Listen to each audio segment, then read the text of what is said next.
ओम नमो भगवते वासुदेवाय।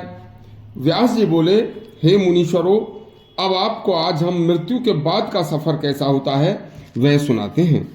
तो सुनिए, जब मनुष्य की मृत्यु हो जाती है तो वह सांसारिक शरीर मनुष्य का वहीं पृथ्वी पर पड़ा रह जाता है और उस सांसारिक शरीर में से आत्मा निकलकर तुरंत सूक्ष्म वैसा ही शरीर धारण कर लेती है और जैसे जैसे उस व्यक्ति ने अपने जीवन काल में कर्म किए हैं वह उसी रूप में उन्हें भोगना शुरू कर देती है। सर्वप्रथम जो लोग दुर्व्यसनी दुरात्मा होते हैं उन्हें यमलोक जाना पड़ता है और यमलोक में 22 नरक हैं तथा यमलोक की पृथ्वी लोक से 86,000 योजन की दूरी है। तब दुष्कर्मी को यमदूत उस रास्ते से घसीटते हुए ले जाते हैं। उस यमलोक जाने वाले रास्ते में हे तपस्वी ऋषियों, कहीं कोई वृक्ष छाया तालाब कूप या धर्मशाला या कोई पर्वत या कोई ठहरने के लिए कोई विश्राम स्थल भी नहीं है जहां थका मादा कष्ट भोगता हुआ जीव विश्राम कर सके।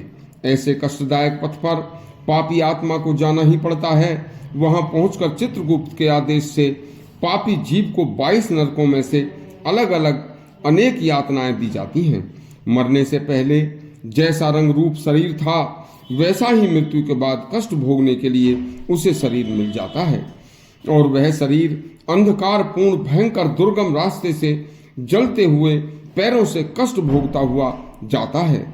जो लोग मांस खाते हैं उनके चारों तरफ सड़े हुए पशु आदि की लाशें पड़ी होती हैं जिनसे भयंकर दुर्गंध आती है। ऊपर से कुत्ते बाघ भेड़िए कोए चमगादड़ उसे नोच नोच कर खाते चलते हैं। पीछे से यमदूत उन्हें पीटते चलते हैं। विश्वासघात करने वाले मित्र और स्त्री व ब्राह्मण व निरपराध जीवों को मारकर खाने वाले या उनकी हत्या करने वाले रास्ते में राक्षसों का भोजन का ग्रास बनते हैं। जो पर स्त्री के संग गमन करते हैं ऐसी दुरात्मा मरने पर नंगे करके यातना देते हुए अंग प्रत्यंगों को विदीर्ण करके पीट पीट कर यमलोक के पथ पर दौड़ाए जाते हैं। यमलोक का पथ अग्नि के समान प्रज्वलित है। रास्ता तपाए हुए तांबे की तरह है। कांटों से भरा रास्ता मनुष्यों के लिए अगम्य है। दुष्कर्मी दूसरों का धन हड़पने वालों तथा जबरन दूसरों की संपत्ति छीनकर मौज करने वालों के शरीर पर पीप व सड़ा हुआ मांस पोत दिया जाता है। तब लाखों मक्खियां उनके शरीर पर भिनभिनाती हैं। गिद्ध और चील उसे नोच नोच कर खाते चलते हैं। यमराज के दूत सभी पापियों को उस दुर्गम मार्ग से ले जाते हैं।